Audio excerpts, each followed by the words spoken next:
Hi everyone. So some of you reminded me yesterday that I haven't posted reviews for a few decks that I had promised I would do so, and I know that some of you have been waiting to hear my thoughts. So it's always nice to know that these review videos are helpful for some of you. And so today I'm going to be doing a full review of Alana Fairchild's White Light Oracle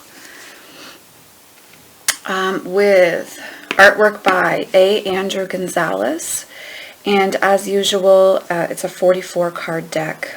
So this is the tuck box that it comes in. It's a typical blue angel size tuck box, very nice, sturdy, very beautiful to look at. This is what the I'm sorry, let me show you that side. The side looks like as well. So if you're someone who likes to display your tuck boxes on a shelf, this is one that's going to give you you know, what you're looking for with that. The inside of the box, I always like to pay attention to what's on the inside of the box. It's this kind of neutral sagey kind of taupe tone, actually similar to the walls in my bedroom, believe it or not. So that's the inside of the tuck box color, and I will read the back of the tuck box to you.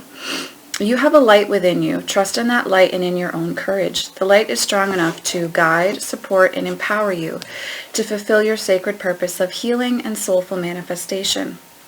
White light holds all the frequencies needed for healing ourselves, each other, our planet, and all our precious creatures. It is divine medicine for the soul, empowering the heart, clarifying the mind, and awakening higher consciousness. This light is within you and all around you. You were born to be that light. The universe rallies to encourage, inspire, and embolden you to manifest your sacred destiny. This 44 card and guidebook set features luminous imagery from visionary artist A. Andrew Gonzalez and enlightening messages with signature healing processes from best-selling author Alana Fairchild to help you integrate the loving soul medicine of white light. Take your journey with complete trust, enjoying the divine beauty of your path and knowing the light is always with you, revealing the way. So I want to talk about a few reasons why I chose to purchase this deck. The first being it's an Alana Fairchild deck. A lot of you know that I really value her work and for the most part love her decks. I also, in my in-person energetic healing practice, tend to use her oracle decks a lot for affirmation at the end of a Reiki session, for reconnecting to your soul's purpose, and understanding maybe why you're repeating a pattern in your life and how to integrate and then release that energy. So I always end up purchasing Alana's decks for that reason. And I'm going to be doing a big video with a rundown of every Alana deck. I just have to repurchase 2 decks that I had gifted along the way that I would like to include as part of that list. So that is going to be coming this month, fear not. But why I want to talk a little bit about why you might like this one as opposed to the Lightworkers Oracle. In the Lightworkers Oracle, also by Alana Fairchild, the artwork is very, I can't think of a better way to say this. That is a deck that I ended up gifting after I purchased it. It's almost very Christian in nature. Not almost. In my opinion, the artwork does have a very Christian feel. And it's definitely focused more towards light workers who are in alignment with Christ consciousness. Now, there's nothing wrong with that. I am not knocking you if you line up with that at all. It's just that for me, the White Light Oracle offers the light approach to shadow and light aspects without as much of a maybe Christian tone in the guidebook. So if you found the Lightworkers Oracle to not be your cup of tea, but you would like a lighter oracle deck in your collection, I would recommend going with this one. I've followed A. Andrew Gonzalez artwork for years. I think it's absolutely stunning. I was hoping someone would make an oracle deck with him, and so I'm actually really thrilled that this deck is here. And so for the artwork alone, I knew that I would want to purchase the deck. Let's talk about the deck backing. Is this Spirit Wolf, and I don't mind it. It's better than some card backings I have, so that's an okay for me. The cardstock is kind of the matte that we've come to look for and appreciate from Blue Angel, and the cardstock is the typical cardstock. If you take care of this deck, it will last you for years and years and years and years. So Sorry guys, I need a cup of tea, sip of tea early in the morning while I'm recording this. The cardstock quality, the size of the deck itself, the size of the cards, typical Blue Angel size. This is Alice in Wonderland Oracle to compare for you. So no complaints at all there. I'm going to show you some of the imagery and then I will get into the guidebook. So she's really talking about frequencies here and harmonics and lining up with vibrational energy. So if you are someone who identifies as an energetic healer, then this deck will definitely be for you. There are spirit animals in this deck, as you can see, and there are also guides and deity and angelic energies.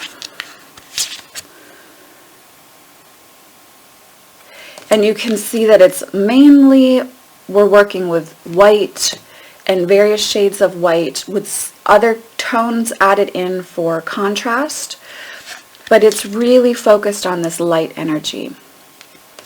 So I'm going to talk a little bit about how the deck feels. It's actually a very profound deck, at least I have found it to be for myself. I, again, use this primarily for clients after sessions, for an affirmational draw, for understanding a soul purpose journey. I might use it in a reading at the end of a reading to help a client understand their life purpose or their soul's purpose at this time. I don't use it as a clarifier for tarot cards in a deck spread. It's just not that type of deck for me. And primarily for myself, I use it for daily or weekly draws to understand how I may be feeling or what I need to offer myself for self-care, self-understanding, and gentleness throughout my day or my week, depending on when I'm using the deck itself. So it's definitely a typical Alana deck in that it's not an oracle deck that I'm necessarily going to throw down with tarot, but it is a very valuable deck, no different than Sacred Rebels, which I use. If you've ever purchased a more spiritually based reading, you know that I will often use that for understanding soul purpose, life purpose, how to work in alignment with that. I find that Sacred Rebels is beautiful for that, and I would say that this deck is at that same level. It just has a softer, gentler feel to it. So if you're someone who does like a lighter deck or a softer deck, a more enveloping, comforting, gentle deck, but you don't want to go straight up Christianized angels, which again, there's nothing wrong with that. I'm not knocking that. But if you're not looking for quite that feel, but you want that light energy, this is a beautiful deck to work with.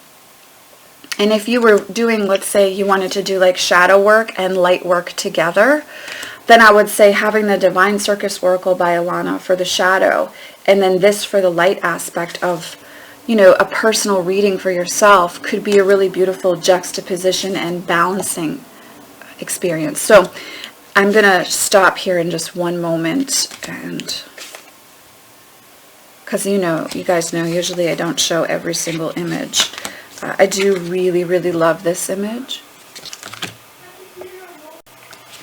So some of my other favorite images from the deck, I was really surprised because the spirit animal thing has been really popular again, and so there have been a lot of decks with representation of spirit animals or totem animals that have kind of left me feeling like, I don't know, not in love.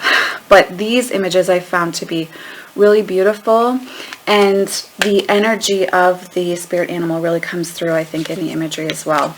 I also really loved these two images in the deck. There really isn't an image that I don't like in here. I guess I would say maybe the wolf. It's not that I don't like it, I'm not overly in love with the imagery, but that's a minor, me just saying, oh, it's not my favorite depiction of a wolf ever, but it's still beautiful, and I think you really get the feel for the sacred geometry, the connection to the sacred in the image itself. So that is the deck imagery. And, Alana in a lot of her, and I think in every deck really talks about, star consciousness and star and light beings, and how many of us have incarnated from other places and are here at this time to do specific work. This deck is no different. She's definitely going to talk about that.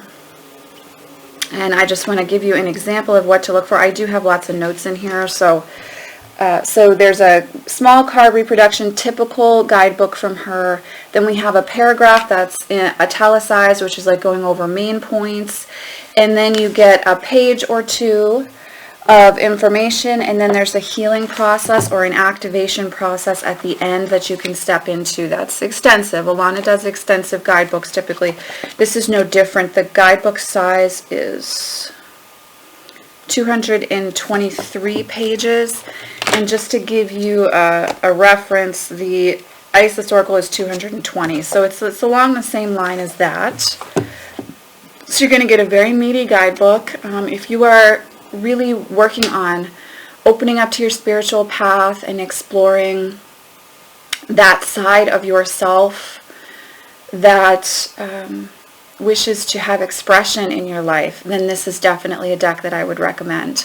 If you want a deck that you can spend more time with, that's weightier, that you're not going to use constantly, but instead we'll probably do like a daily draw and write about, what comes up for you with the daily draw. You may choose to meditate with the card and walk with the deck in that way. If you're someone that is looking for a deck like that and wants a lighter themed deck, but that still has that weight of, I hate to say serious because I don't mean that in a negative way, but it is a more serious deck while being a light deck, then I would say the White Light Oracle is definitely for you.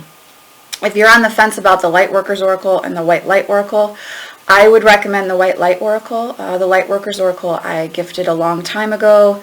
It just didn't resonate for me and my spiritual path.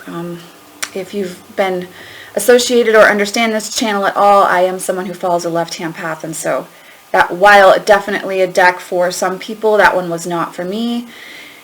The White Light Oracle is definitely one that I enjoy working with and that I come back to, and that I do feel has a lot to say about my spiritual journey and my journey as a healer as well. So this is definitely a worthy deck if you're looking for something like that.